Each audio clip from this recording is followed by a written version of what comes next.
नमस्कार दोस्तों, आदाब। आज मैं आपके सामने जो कहानी लेकर आई हूँ वो सत्य घटना पर आधारित सच्ची कहानी है।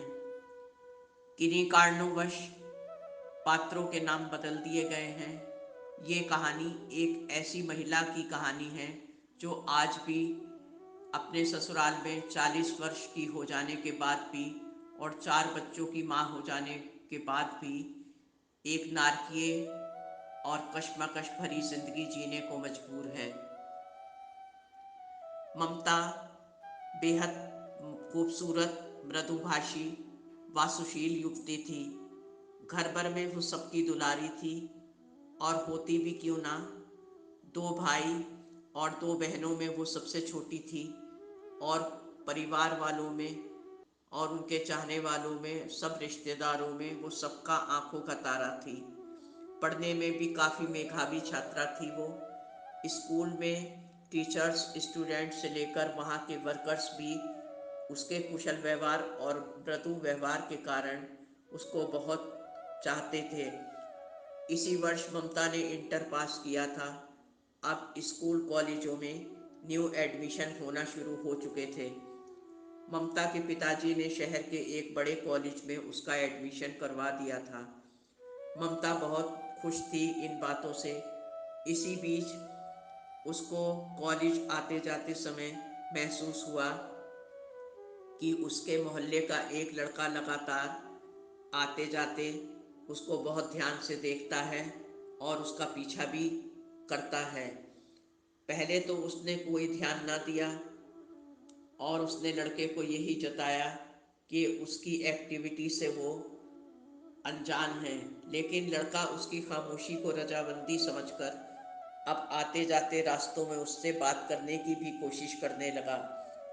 इस बात को टालते टालते काफ़ी वक्त गुजर गया। एक दिन लड़के ने हिम्मत करके ममता को कॉलेज से घर आते वक्त प्रपोज कर दिया, जिसे ममता ने कठोरता से ठुकरा दिया। अब लड़का उदास उदास सा, बड़ा मायूस सा मुंह बनाकर रोज़ रोज़ उसका पीछा खामोशी से करता रहा और कुछ ना बोलता। इस तरह काफ़ी वक्त गुजरता गया। घर में भी किसी काम से जब ममता बाहर निकलती तो वो लड़का उसे अपने घर के आसपास ही दिख जाता। अब ना चाहते हुए भी दिल के हाथों मजबूर ममता के मन में भी उस लड़के के लिए ना जाने कब प्रेम के अंकुर फूट चुके थे। अब पहले फ़ोन से ममता और उस लड़के में थोड़ी बहुत बातचीत होने लगी। उस लड़के का नाम कमल था। अब कमल और ममता में कॉलेज आते जाते वक्त रास्ते में भी काफ़ी बातचीत होने लगी, लेकिन इश्क और उश्क कभी छिपाए नहीं छिपते हैं। धीरे धीरे कॉलेज और मोहल्ले में ममता और कमल के प्यार के चर्चे आम होने लगे। जब कमल के घर वालों को ये सब बात पता चली कि मोहल्ले की किसी दूसरी जात बिरादरी की लड़की को कमल प्यार करने लगा है, तो उन्होंने जाहिर तौर पर कमल से कुछ न पूछा और ना ही उसको कुछ जताया। बस कमल की शादी के लिए दिन रात एक करके लड़की ढूंढनी शुरू कर दी कि शायद शादी के बाद कमल सुधर जाए। फिर जल्दी ही उन्हें एक योग्य लड़की सपना कमल के लिए ठीक लगी। अब आनन फानन में सपना और कमल की शादी कर दी गई। हालांकि कमल ने इस शादी का काफ़ी विरोध भी किया, मगर घर वालों के आगे उसकी एक न चली। सपना के साथ रहते हुए भी कमल ने ममता का पीछा न छोड़ा और ममता से अपने प्यार की दुहाई दी कि मैं तुमको उसी तरह से अब भी प्यार करता हूँ। बस घर वालों ने ज़बरदस्ती मेरी शादी सपना से कर दी है।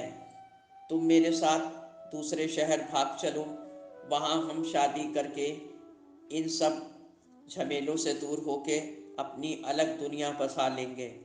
लेकिन ममता ने इस बात के लिए बिल्कुल मना कर दिया और कमल को समझाया भी कि अब आपकी शादी हो चुकी है और इस वक्त आप अपनी पत्नी और घर परिवार पे ध्यान दीजिए। और मेरा पीछा छोड़ दीजिए। अब तक कमल की शादी को 1 वर्ष गुजर चुका था। अब वो एक बेटे का पिता भी बन चुका था, लेकिन ममता से कमल किसी न किसी तरह संपर्क बनाए रखता और अपने सच्चे प्यार का वास्ता उसे देता रहता। इस समय धीरे धीरे बहुत समय गुजरता जा रहा था।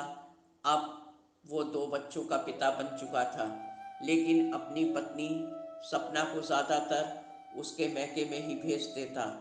सपना का ससुराल में रहना उसने मुहाल कर दिया था। कमल बेबाक सपना से लड़ता रहता और उसे बच्चों सहित घर से अक्सर निकाल देता था और गाली गलौज भी करता था। आसपास के लोगों द्वारा कभी कभी बीच बचाव करवा देने से फिर वो वापस आ जाती, लेकिन कमल की ज़्यादतियाँ सपना पर लगातार बढ़ती ही जा रही थी। वो 2 बच्चों और सपना को अपने साथ अब नहीं रखना चाहता था। उसने ममता को विश्वास में लेना शुरू किया कि मेरे साथ दूसरे शहर चलो, वहाँ हम दोनों अपना नया घर संसार बसाएंगे और बहुत खुशहाल जिंदगी बिताएंगे। पहले की तरह ममता नानुकुर करती रही, लेकिन लगातार कमल के समझाने पर वो कमल पर आखिरकार भरोसा कर ही बैठी और एक रात अपने घर से बिना किसी को बताए उसके साथ दूसरे शहर भाग गई। ये खबर सुनकर ममता के घर वाले अवाक रह गए। वहीं सपना को भी बहुत दुख हुआ। वो रोती कलपती बच्चों को लेकर अपने मायके आ गई और रो रो कर कमल और उसकी सारी जातियों और हरकतों की जानकारी अपने घर वालों को दी। सपना के क्रोधित पिता ने कमल के ऊपर मुकदमा कर दिया। सपना और दोनों बच्चों के पालन पोषण का खर्चा कमल से वो कोर्ट में मांगने लगे। अब कोर्ट की तारीखें लगातार पड़ रही थीं। इन बातों को देखते हुए घबराकर कमल, जिसने ममता से मंदिर में शादी कर ली थी और अब वो भी एक बेटी की माँ बन चुकी थी, उसे समझा बुझाकर कमल अपने साथ अपने घर अपने वहाँ ममता के साथ दोहरा व्यवहार होने लगा। कमल के सामने सारा परिवार नॉर्मल रहता, लेकिन कमल के हटते ही उससे बेबाक लड़ाइयाँ करते, झगड़ा करते, गालियाँ देते और मारपीट करने के लिए उतारू हो जाते। ममता से जबरन वेजिटेरियन होने के बाद भी मांस मछली वगैरह बनवाते और उसे खाने के लिए बाध्य करते। कमल से उसे छोड़ने के लिए उस्काने लगे। अब हालात हाथ से निकल चुके थे और बहुत बिगड़ चुके थे। जब ममता कमल से इन दुर्व्यवहारों के लिए चर्चा करती तो कमल साफ साफ कह देता कि मैं अपने घर वालों के खिलाफ कभी नहीं जा सकता। ममता अब तक गुजरते वक्त के साथ साथ 40 वर्ष की हो चुकी थी और 3 बेटियों और एक बेटी की माँ भी बन चुकी थी। बेटियों के कारण ममता पर अत्याचारों की बहुत बाढ़ आई हुई थी और उसको बेटी होने के कारण 3 3 बेटियों का ताना उठते बैठते हमेशा ससुराल से मिलता रहता। अपने घर से भाग जाने के कारण ममता के सारे रिश्तेदारों घर वालों ने उससे नाता तोड़ लिया था और अब उससे कोई मतलब नहीं रखते थे। ममता को अकेली समझकर उसके ससुराल वालों और कमल की बहुत हिम्मत बढ़ती जा रही थी और सबका रवैया उसके प्रति बहुत कठोर हो चुका था। कमल बार बार ममता से अलग हो जाने का प्रस्ताव दे रहा था और ये भी कह रहा था कि हमसे खर्चा पानी ले लो और चारों बच्चों को लेकर कहीं और चली जाओ। इस शर्त को ममता अपने बच्चों के भविष्य की खातिर नहीं मान रही थी और सारे उत्पीड़न सहने के लिए मजबूर है। ससुराल वाले भी रसूख वाले हैं, इसलिए कोई अन्य व्यक्ति बीच में नहीं पड़ रहा है। पहली पत्नी को कोर्ट से तलाक मिलने के बाद सपना और उसके दोनों बच्चों का खर्चा कमल अब हर महीने देता आ रहा है। अब ममता से और उसके बच्चों से कमल और उसके घर वाले हर हाल में पीछा छुड़ाना चाहते। कमल और उसका परिवार तीसरी शादी करने के लिए बहुत बेताब हैं। दो दो जिंदगियों को तथा 6 बच्चों के भविष्य को बर्बाद करने वाला कमल किस हद तक गिर सकता है, ये नीचता की पराकाष्ठा ही कहलाएगी। समाज में फैली इन कुरीतियों और मनमानियों को रोकने के लिए हम सबको पीड़ित इंसान का साथ देना ही चाहिए, क्योंकि किसी अनहोनी के घटने के बाद जो लोग सब कुछ जानते देखते हुए भी मूक दर्शक बने रहते हैं, वास्तव में वो खुद ही अपने अपने मन में किसी समय बहुत व्यथित हो जाते हैं और ये सोचने पर भी मजबूर हो जाते हैं कि काश हमने अगर सही समय पर सच का साथ आगे बढ़कर दे दिया होता तो ये अनहोनी ना होती। क्योंकि मूक दर्शक बनकर खामोशी से तमाशा देखने को भी एक स्वीकृति ही माना जाता है। आज ममता और उसकी तरह ना जाने कितनी ही बेबस युक्तियाँ अपने संसार को और अपने बच्चे के अंधेरे भविष्यों को देखने पर मजबूर हैं। इसलिए ममता के लिए हम सबका यही प्रयत्न होना चाहिए कि उसका घर संसार कभी ना बिखरे और उसके बच्चों का भविष्य भी हमेशा उज्जवल रहे।